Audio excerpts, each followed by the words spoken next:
Hey everybody, it has been a long week and I am, as promised, I'm going to do a video and read you the eulogy that I wrote for my dad. Maybe I'll do that first and then I want to catch you up on something that I wrote about last week.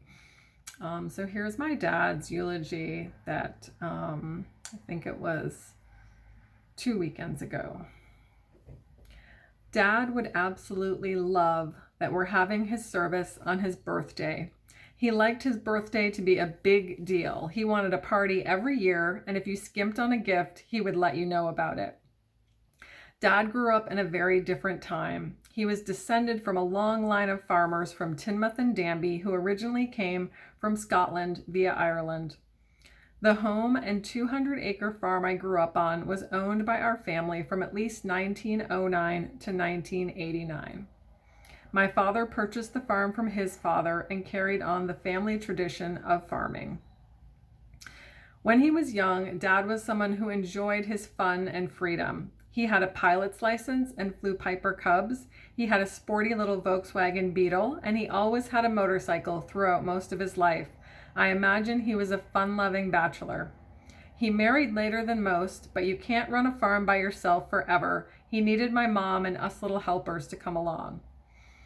Dad was a dedicated farmer who worked long hours to provide for my family. Everyone helped out on the farm, and I did many turns milking the cows after school and doing chores on the weekends. While we were cleaning out Dad's garage a few weeks ago, we found the old phone that used to hang in the barn. The funny part about it is that there was a lock on the rotary dial. Liz and Diane don't recognize the lock, so I'm thinking my father must have put it there so I wouldn't call my boyfriend in Pulteney when I was supposed to be helping him. The phone shows our original phone number on the farm. That phone number is the only phone number my father had from the time phone numbers existed until the time he passed away. No one else had ever had that phone number except my family. 446-2776. Dad would often get throbbing headaches, which I can now relate to after suffering through my own period of them. I now know that they're stress related and it's pretty stressful to be a farmer. They were the worst in the summer when it was really hot, and I remember my mother sending me out to the field with cold drinks and Tylenol for him while he was on the tractor. Dad was a creature of habit, and he was very particular about things. As he got older, this got even more pronounced because he would create systems to make it easier for him to do things. When us kids would try to clean his house, he'd say, "Don't throw that away," even if it was just an old plastic container that sliced ham came in. He had everything situated so he could be independent and get things done without assistance. And he lived alone until he was 90 years old. Just like me, Dad thought he was hilarious. He was always teasing and joking with people. I remember one time a friend of Eddie's was at the house and said, "I don't drink anymore." My dad, sounding very skeptical, asked, "Do you drink any less?" Dad was one of the few men I know who would sit down and make out birthday and Christmas cards for everyone every year. He also loved to receive cards himself and would have us kids tape them up on the cupboard so he could look at them from his chair at the dining room table. Years ago, I tried to get Dad interested in having a computer. He was a very curious person and loved to learn things. I could just see him researching the latest motorcycles, ATVs, and tractors that were being developed around the world. I had confidence because he could take apart a motorcycle piece by piece and put it back together, but he wasn't so good with electronics. He couldn't quite figure out the mouse. In fact, we got him a flat screen TV, and if it wasn't working, he'd bang on the side of it. I would say, "Dad, that's not a tube TV. You can't do that." I brought my cat to Vermont for a month in 2018, but I kept her in my room the entire time because I wasn't sure if Dad would want her roaming the house. The next year, I came up and told Dad I would stay for 3 months if Libby could come out in the house while I was home. He was very hesitant, even though I was 99% sure he would love Libby. Shortly after we arrived, he said I could let her out of my room just to see what would happen. He immediately fell madly in love with her, and every time I was home after that, he'd ask me where Libby was.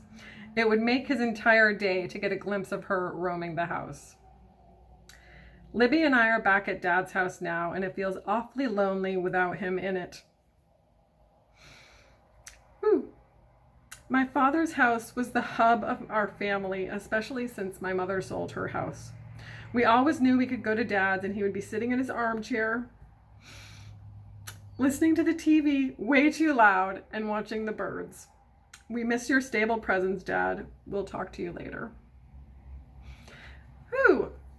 Got a little bit emotional there. I'm very emotional about my dad's house being sold, and even though it's being sold to my niece, for my niece, I guess, it still won't be our family hub anymore, and there won't feel like a place where just everyone always shows up. You know, that was my mom's and dad's houses, and that was our farm when we had it. Just everyone showed up, you know, because there was always someone there. So I wanted to catch you up on last week's newsletter, which was about me trying to buy a house up here in Vermont and the seller choosing a different buyer.